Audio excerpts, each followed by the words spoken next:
Welcome to our deep dive into the complex factors that led to the Ukraine-Russia war. Now, you might be thinking, why are we talking about this? This conflict is more tangled than a headphone cord after a flight from Heathrow to JFK. And you wouldn't be wrong. But understanding the historical baggage, the political chess moves, and the frankly bonkers propaganda is crucial to grasping the gravity of the situation.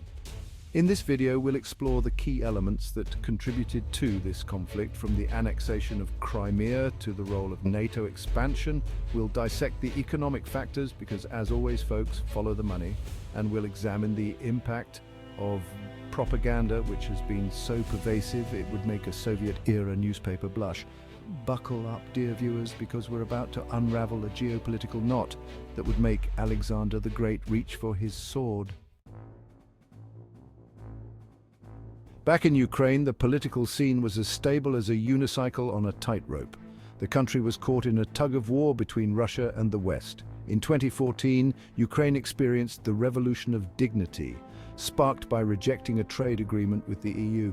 Protests led to the ousting of pro-Russian President Viktor Yanukovych. Putin intervened, annexing Crimea and supporting separatists in eastern Ukraine.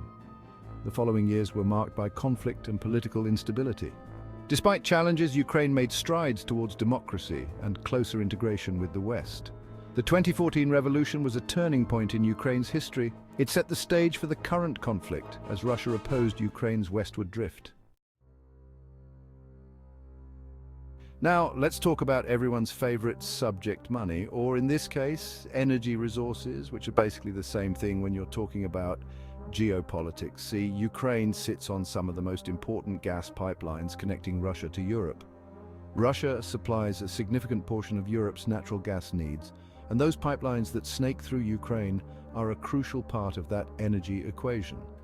This gives Russia considerable leverage over both Ukraine and Europe.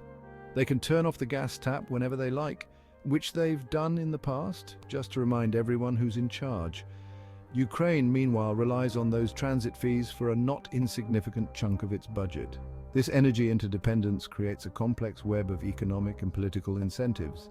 It's a recipe for tension, mistrust, and, as we've seen, conflict. Let's address the elephant in the room, or rather the Russian-speaking population in Ukraine. Now, language can be a powerful tool. It can unite people, but it can also be used to divide them, like a linguistic Berlin Wall built with dictionaries and grammar books. Ukraine is a diverse country with a complex linguistic landscape. While Ukrainian is the official language, Russian is widely spoken, particularly in the eastern and southern regions. This linguistic divide has been exploited by Russia, which claims to be protecting the rights of Russian speakers in Ukraine, using it as a pretext for its actions. The reality is that most Russian-speaking Ukrainians identify as Ukrainian and have no desire to be liberated by Russia. The language issue is a complex and sensitive one, but it's crucial to remember that it's being used as a smokescreen for Russia's geopolitical ambitions. When Russia invaded Ukraine, the international community responded with horror and economic sanctions. Sanctions are like a diplomatic timeout. They aim to make life difficult and persuade behavior change. The West, led by the US and EU, targeted Russia's financial institutions and key industries. These sanctions aimed to cripple the economy and isolate Russia globally. The Russian economy has taken a hit, and the ruble has plummeted. Sanctions often hurt ordinary citizens more than the ruling elite. Despite complexities, sanctions have imposed a heavy cost on Russia.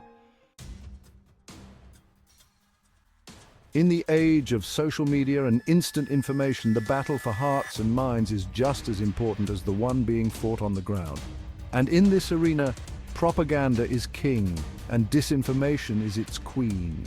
Both Russia and Ukraine have been engaged in a fierce information war, each side trying to control the narrative, demonize the other, and sway public opinion in their favor. Russia, with its state-controlled media, has been particularly adept at manipulating information, churning out a steady stream of propaganda designed to justify its actions, demonize Ukraine, and portray the West as the aggressor. Ukraine, for its part, has been fighting back, using social media to bypass traditional media outlets, share its side of the story, and rally international support. The information war is just as crucial as the one being fought on the ground. It shapes public perception, influences international opinion, and can ultimately determine the outcome of the conflict. So, dear viewers, be critical of what you see, hear, and read. Let's talk military strategy, because no war analysis is complete without it. Russia's invasion of Ukraine was expected to be a swift blitzkrieg. However, the reality proved far more complicated. Fierce Ukrainian resistance turned it into a grinding stalemate. The conflict evolved into a war of attrition with artillery duels and drone strikes. It's far from the lightning war many anticipated. Russia's strategy faced criticism for its high casualty rate and logistical issues. Ukraine used hit-and-run tactics and Western weapons to inflict damage. The situation remains fluid and unpredictable. The war in Ukraine has sent shockwaves across the globe, prompting condemnation and a reassessment of alliances. The international community has rallied behind Ukraine, providing aid and support. The West has condemned Russia, imposing sanctions and providing military equipment. Some countries, with close ties to Russia, have opted for neutrality. The war has exposed fault lines in the international system, highlighting the limits of diplomacy. Thank you for watching our analysis of the factors that led to the Ukraine-Russia war. We've explored the historical baggage, the geopolitical chess moves, the economic interests, and the human cost of this conflict. It's a complex and tragic situation with no easy answers.